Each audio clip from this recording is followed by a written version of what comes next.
先在地上给我们的飞机画一个圈圈，马上给飞机飞高飞远，把遥控器关闭，测试它能不能自己回来。解锁电机，上升上升的高度，来继续接着上升，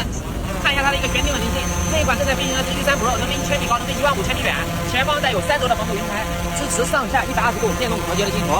带有哈苏相机、中长焦镜头以及长焦镜头、3摄镜头，我们给它飞高飞远，来直接飞到空中啊，看一下空中的一个风景，来看一下实时图传的一个航拍画面，来看一下这个图传的一个航拍画面啊，非常的一个清晰啊。我们来跟踪这个车啊，这一款的话是最大是支持28倍变焦的，我们来变焦，跟着这个车来看一下，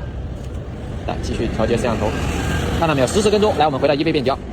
距离还是比较远的啊。来，现在我们做个测试啊，在高空中把这个遥控器关闭，我们来看一下这个飞机还能不能自己找回来。给它放在地上啊，这一款是支持一键返航、低电量返航、失去信号自动返航，它搭载了有3种返航功能，同时带有全向避障的功能，感知到障碍物自动悬停，而且支持大视镜头、一键短片、延时摄影和夜景拍摄，新手上手也能一键出大片，支持跟人、跟车、跟物以及环绕飞行、随机飞行、航线飞行、定点飞行，带有补光灯，带有红外感应。我们的飞机现在正在执行降落啊，返航的速度也非常快。